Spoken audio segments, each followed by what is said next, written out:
warahmatullahi wabarakatuh. Oke, selamat siang semuanya. Terima kasih atas kehadirannya pada hari ini ya. Jadi kita hari ini pertemuan yang ke-16 akan mengadakan ujian akhir semester untuk mata kuliah hukum kejahatan bisnis ya. Jadi bisa saudara lihat di HP saudara ya, materi kita untuk pertemuan 16 kita lihat dulu ya. Adapun capaian pembelajaran pertemuan 16 ini yang pertama, mahasiswa dapat menyelesaikan materi pembelajaran pertemuan 9 sampai dengan 13 ya. Dan yang kedua adalah menyelesaikan proyek yang dipaparkan di pertemuan 16 ini. Oke, berikutnya kita lihat ya. Jadi kasus yang diutarakan di soal ini sebagai berikut. Yang pertama itu adalah kecurangan akuntansi dan penggelapan dana di perusahaan PT XYZ. Ini contoh ya, ini yang harus saudara jawab ya. Jadi fakta kasusnya yang pertama itu adalah PT XYZ ya, adalah perusahaan manufaktur yang telah beroperasi selama 15 tahun dan dia sudah terdaftar di B, Bursa Efek Indonesia.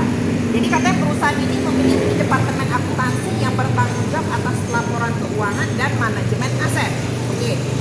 Berikutnya, pada tahun 2025 ya, beberapa karyawan di departemen akuntansi menemukan bahwa selama 3 tahun terakhir ya, terdapat penyimpangan dalam laporan keuangan yang disebabkan oleh manipulasi data yang dilakukan oleh direktur keuangan ya, yaitu Bapak A. Di sini kita contohkan ya, Bapak A dan kepala departemen akuntansi ya. Kita bilangkan ya sebagai saudara ya. Jadi mereka berdua terlibat dalam penggelapan dana perusahaan yang mana saldonya digunakan untuk pembelian bahan baku, tetapi dana tersebut dialihkan ke rekening mereka. Oke. Jadi melalui audit internal yang dilakukan oleh auditor eksternal pada bulan Desember tahun 2025, ditemukan bahwa terdapat transaksi fiktif yang telah dilakukan pada laporan keuangan selama 3 tahun berturut-turut. Terdapat juga pencatatan yang tidak sesuai dengan transaksi nyata, yang mana mengakibatkan kerugian bagi perusahaan sebesar 50 miliar rupiah. Jadi rugi perusahaannya 50 miliar gara-gara perbuatan adat. Ya. Beberapa karyawan dari tahun ini mulai melapor ke pihak berwajib setelah tidak mendapatkan respon yang memadai dari manajemen perusahaan.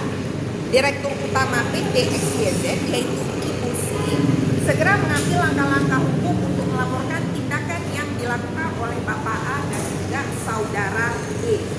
Oke, ini kasusnya ya, kita bilang ya. Jadi setelah dilakukan penyelidikan oleh pihak berwajib, Bapak A dan saudara E terbukti melakukan tindak pidana penggelapan dana, pencatatan palsu dalam laporan keuangan, serta penyalahgunaan jabatan mereka hubungan pribadi. Jadi kita akan sama-sama pertanyaan.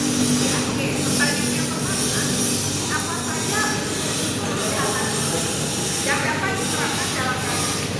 Jelaskan secara yang benar bagaimana hukum secara bisnis dapat diterapkan terhadap Bapak A dan saudara B.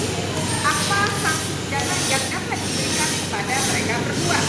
Ya, yang nomor 3,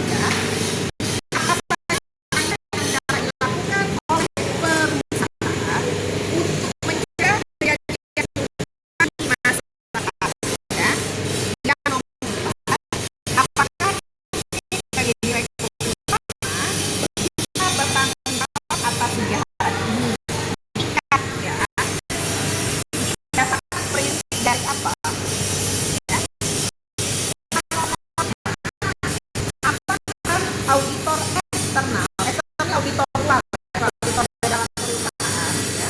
Apa peran auditor eksternal dalam kasus ini dan bagaimana tanggung jawab mereka jika terdapat kelalaian dalam audit mereka.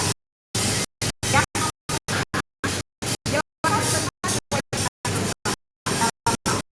keuangan yang benar menurut hukum yang berlaku.